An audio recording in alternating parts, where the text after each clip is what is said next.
السلام علیکم، welcome back to my channel Urdu کہانی ٹیوب۔ دوستو، مرنے کے بعد مردے کا حال کی کہانی کا میں بقیہ حصہ لے کر آپ کی خدمت میں حاضر ہوئی ہوں۔ لیکن کہانی شروع کرنے سے پہلے آپ سب سے گزارش ہے، اگر آپ نے ہمارے چینل کو اب تک سبسکرائب نہیں کیا تو پلیز سبسکرائب کر دیں اور ساتھ میں لگے بیل آئیکن کے بٹن کو بھی آن کر دیں تاکہ ہماری ہر نیو آنے والی ویڈیو کی نوٹیفیکیشن آپ کو بر وقت ملتی رہے۔ شکریہ۔ میری قبر پر مٹی ڈل چکی تھی، سب مجھے دفنا کر اپنے گھروں کو لوٹ گئے۔ اب میں اس قبر میں تنہا تھا۔ مجھے وحشت ہونے لگی کہ نہ جانے مجھ سے کیا کیا کیا جائے گا۔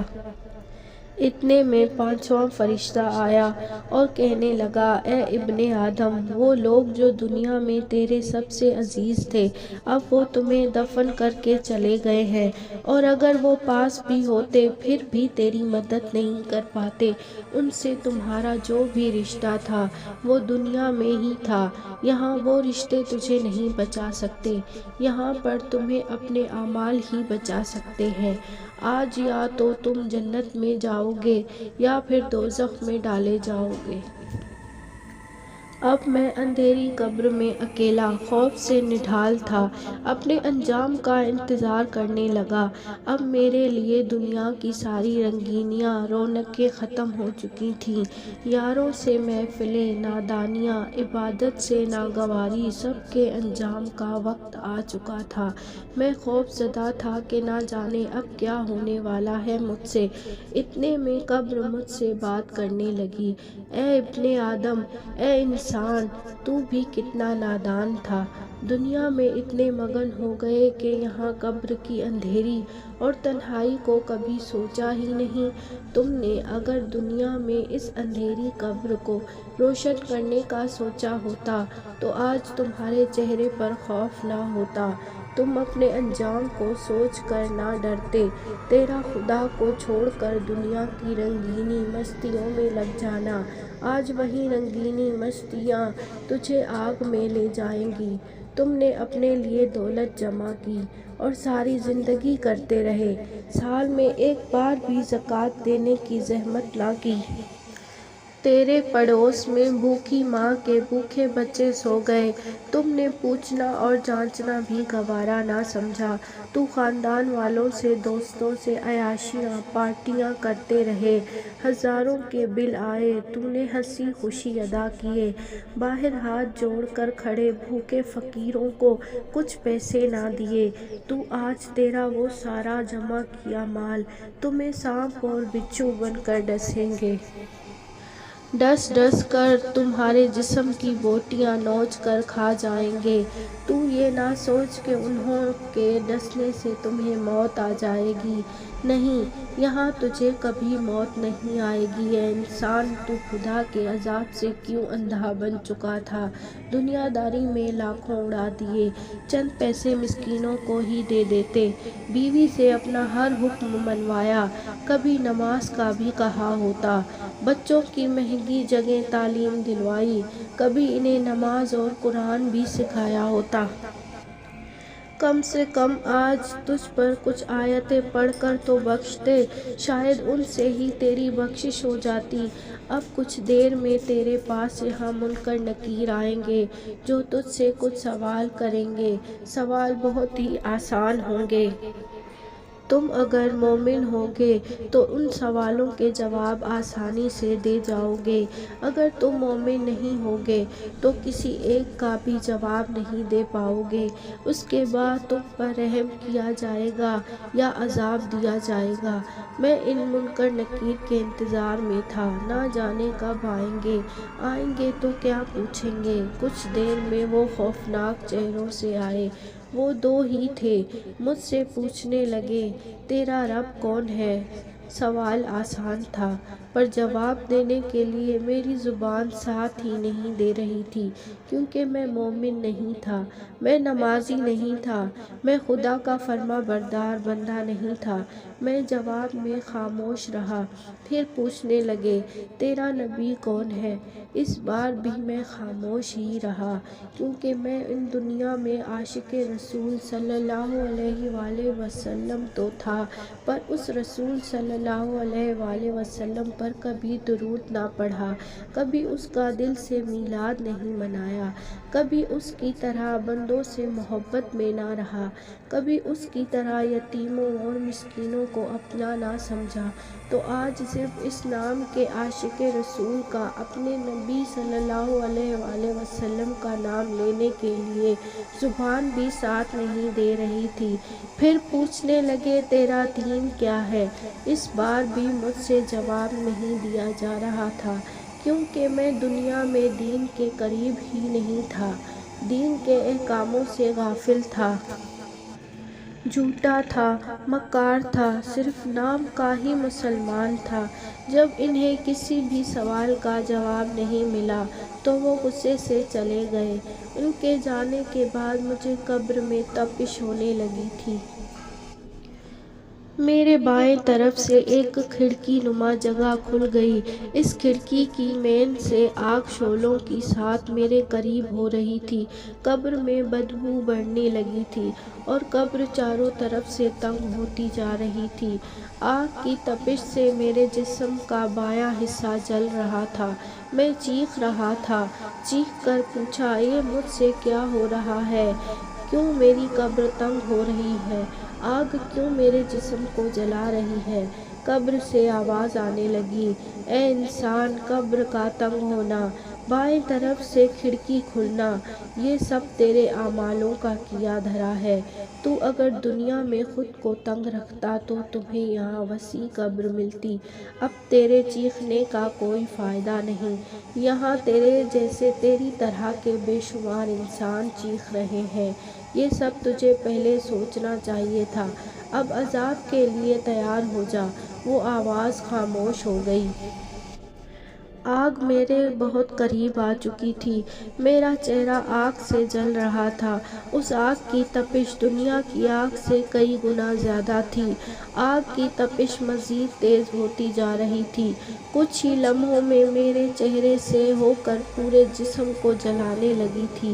بہت دیر تک میں آگ میں جلتا رہا، چیختا رہا، پر وہاں کوئی میری چیخ و پکار سننے والا نہیں تھا۔ کچھ دیر بعد میرے جسم سے آگ بجھنے لگی، میرے جسم کو ٹھنڈا سکون مل رہا تھا۔ میں نے پھر پوچھا، اچانک میرے جسم سے آگ کیوں بجھ گئی اور میرے جسم کو راحت بھرا سکون کیسے مل رہا ہے؟ میں تو گنہگار ہوں۔ غیبی آواز سے مجھے جواب ملا، دنیا میں تیرے وارث تیری بخشش کے لیے قرآن خوانی کروا رہے ہیں، اور جب تک تیرے لیے قرآن کی تلاوت ہوتی رہے گی تب تک تمہیں کوئی عذاب نہیں دیا جائے گا، اور یہ بھی ہو سکتا ہے اس قبر، اس قرآن اور دعاؤں کے صدقے تیری بخشش کی جائے۔ کافی دیر تک مجھ سے عذاب ٹلا رہا، پھر اچانک سے قبر میں وہی بدبو آنے لگی، گرم ہوا پھر سے چلنے لگی، پھر سے بائیں کھڑکی کھل گئی، پھر غیبی آواز آئی، دنیا میں تیرے وارث اب بھی اگر اپنے دوستوں اور دنیا کے سامنے نام بنانے کو چھوڑ کر تمہارے نام کا صدقہ خیرات غریبوں اور مسکینوں میں تقسیم کریں تو اب بھی تمہاری بخشش ہو سکتی ہے، کیونکہ خدا تب بہت خوش ہوتا ہے جب کوئی اس کے بھوکے بندے کو روٹی کھلاتا ہے۔ اب تو اپنے عذاب کے لیے پھر سے تیار ہو جا۔ اس کے خاموش ہوتے ہی پھر سے آگ کا جلنا، ناقابل برداشت بدبو۔ میں پھر سے چیخنے لگا۔ اتنے میں میری قبر سے ایک بڑا بچھو نکلنے لگتا ہے جو میرے پاؤں سے ہو کر میرے منہ کی طرف آنا شروع ہو گیا۔ اتنے میں اس کے جیسے اور بھی بہت بچھو نکلنے لگے جو انسانی ہاتھ سے بہت بڑے، موٹے، کالے اور خطرناک تھے، جنہیں دیکھتے ہی میں تڑپنے لگا۔ پھر چیخ کر پوچھا، یہ یہ کیا ہو رہا ہے مجھ سے؟ غیبی آواز سے جواب آیا، اے انسان، یہ بچھو تمہارے گناہ سے پیدا کیے گئے ہیں۔ تم جو دنیا میں کسی کو گالی دیتے تھے، اس ایک گالی کے بدلے یہاں ایک بچھو پیدا ہوتا ہے، اور اب یہ تمہیں نوچیں گے۔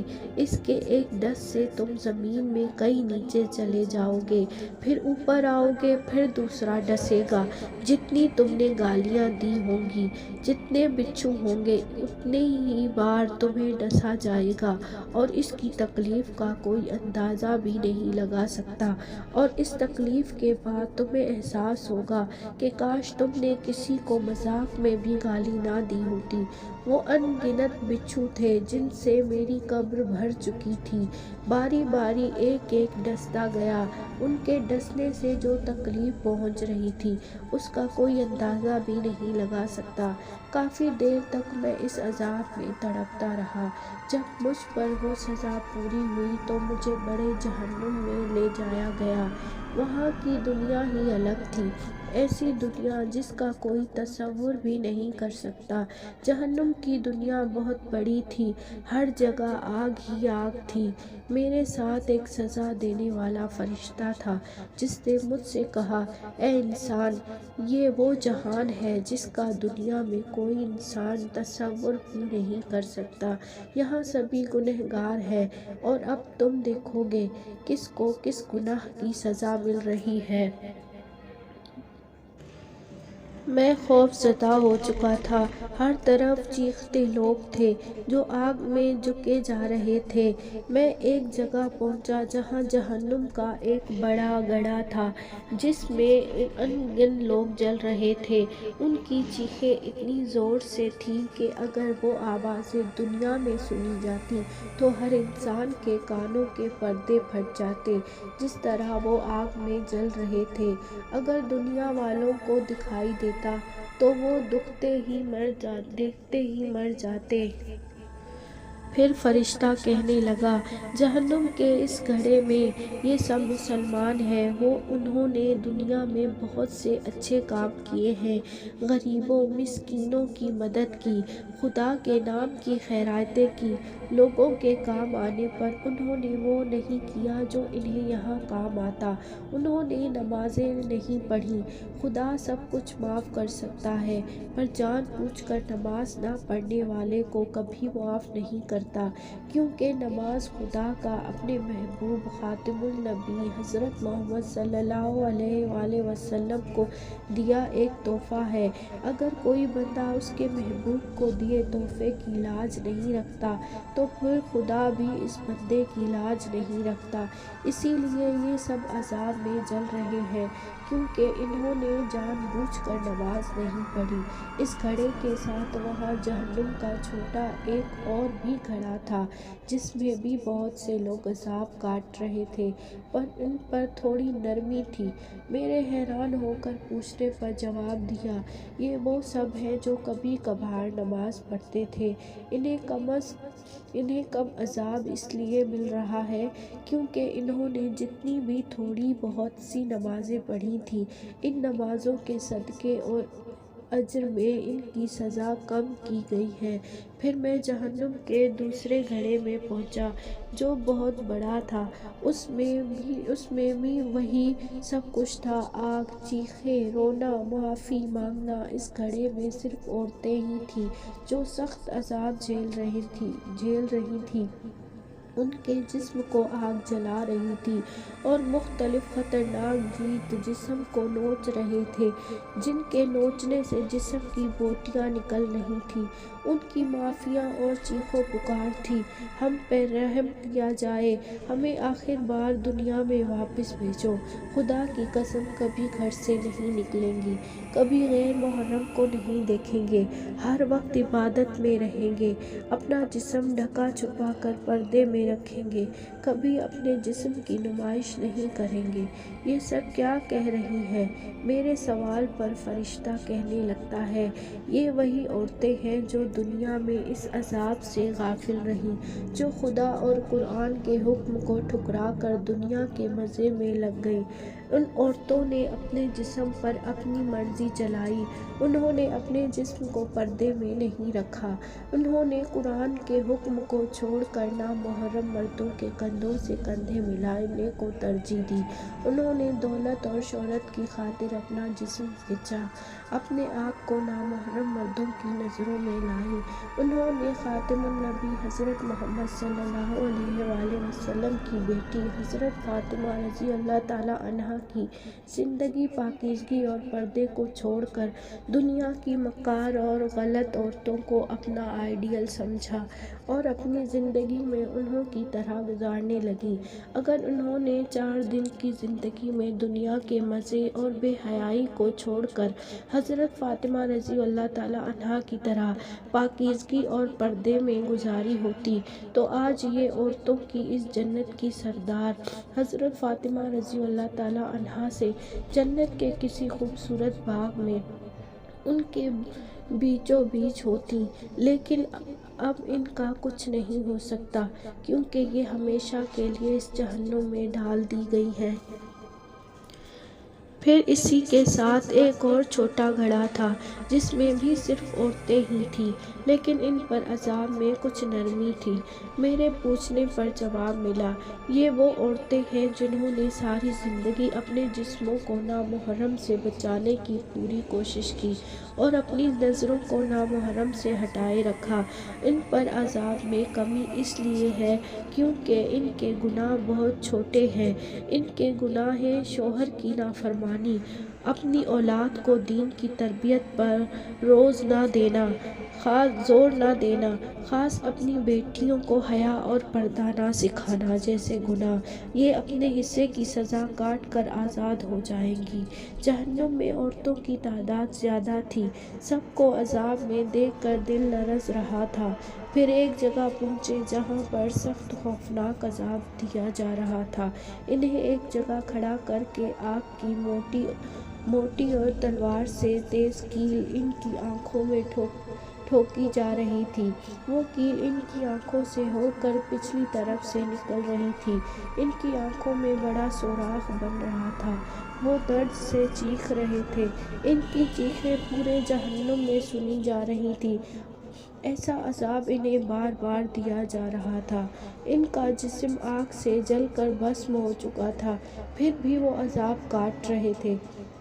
فرشتہ کہنے لگا، یہ وہ بدبخت ہیں جنہوں نے اچھے کام تو کیے پر خدا کے منع کرنے کے باوجود نامحرم کو جی بھر کر اور ہوس سے دیکھتے رہے۔ انہیں معلوم تھا نامحرم کو دیکھنا بڑا گناہ ہے، پھر بھی یہ دیکھتے رہے، ان سے باتیں کی، ان سے ہنسی مذاق کی، اور آج یہ چیخ رہے ہیں، ہمیں چھوڑا جائے۔ ہمیں معلوم نہیں تھا کہ نامحرم کو دیکھنے کی اتنی بڑی سزا ملے گی، لیکن آج ان پر کوئی رحم نہیں کھایا جائے گا کیونکہ دنیا میں انہوں نے خدا کے حکم کو نہیں سنا۔ آج خدا بھی ان کی منت کو نہیں سننے والا۔ جہنم میں مختلف بڑے گھڑے تھے جن میں سب کو الگ الگ گناہوں کی سزا مل رہی تھی، کچھ چھوٹے گھڑوں میں، کچھ بڑے گھڑوں میں عذاب کاٹ رہے تھے۔ پھر فرشتہ کہنے لگتا ہے، یہاں وہ لوگ بھی ہیں جنہوں نے دنیا میں بہت اچھے کام کیے، نمازیں پڑھیں، کبیرہ گناہوں سے بچتے رہے، لیکن جھوٹ بولنا، منافقت، ریاکاری، حسد، غیبت، دل میں برائی رکھنا جیسے چھوٹے پر سخت عذاب والے گناہوں سے نہیں بچے، اس لیے یہ ان چھوٹے گناہوں کی سزا کاٹ رہے ہیں۔ اور انہیں تب تک عذاب ملتا رہے گا جتنی بار انہوں نے جھوٹ، ریاکاری، حسد، غیبت کی ہوگی، اتنی ہی بار انہیں یہ سزا ملے گی۔ پھر ان گناہوں سے یہ آزاد ہو جائیں گے اور اپنے کیے دوسرے گناہوں کی سزا کاٹیں گے۔ پھر ایک اور جگہ پہنچے جہاں مرد اور عورت کو ایک ہی سزا مل رہی تھی، چاروں طرف ان کے آگ تھی، اس آگ میں بڑے بڑے گولے نما شعلے تھے جس میں وہ جل رہے تھے اور سخت عذاب کاٹ رہے تھے، وہ آگ میں بھی جل رہے تھے، انہیں کسی سخت چیزوں سے بھی مارا جا رہا تھا، ان پر کڑے سے کڑے عذاب تھا، پھر میں نے پوچھا انہوں نے کیا کیا ہے جو انہیں سب سے سخت عذاب دیا جا رہا ہے؟ وہ جواب میں کہنے لگا، یہ وہ سب ہیں جنہوں نے دنیا میں اپنے والدین کی نافرمانی کی۔ خدا نے قرآن میں فرمایا، اپنے والدین کو اف تک نہ کہو، اور انہوں نے ان سے زور سے بات کی اور انہیں برا بھلا کہا، ان سے بدتمیزی کی، ان کی بے ادبی کر کے ان کا دل دکھایا، ان کا حکم نہ مان کر انہیں رلایا، انہوں کے فیصلوں کو ٹھکرا کر اپنی مرضی کے فیصلے کیے۔ یہ اپنے والدین کی نافرمانی کی سزا دنیا میں بھی کاٹ آئے ہیں اور یہاں بھی کاٹیں گے، کیونکہ والدین کے نافرمان کے لیے خدا کے محبوب صلی اللہ علیہ وآلہ وسلم نے بھی کبھی دل سے رحم کی دعا نہیں مانگی۔ میں سب کا عذاب دیکھ کر خوف میں تھا، نہ جانے مجھ سے کیا ہوگا۔ بڑا گنہگار تو میں ہوں، میں بے نمازی تھا، جھوٹا تھا، دل دکھائے والدین کا نافرمان تھا، اپنے مفاد کا تھا، دھوکے باز تھا۔ مجھے خوف زدہ اور حیران دیکھ کر فرشتہ کہنے لگا، تم ان پر عذاب دیکھ کر خوف زدہ ہو گئے ہو، اس پورے جہنم میں صرف مسلمان ہیں، تم ان پر اتنا سا عذاب دیکھ کر کانپ رہے ہو۔ ان پر جو عذاب ہے وہ ان کے مقابلے میں کچھ بھی نہیں جو کافروں کو اور غیر مسلم کو ملتا ہے۔ ان پر عذاب دنیا میں کوئی غیر مسلم دیکھ لے تو خدا کی قسم وہ مسلمان ہو کر مومن بن جائے، پھر ان جیسا مومن دنیا میں کوئی نہیں ہوگا۔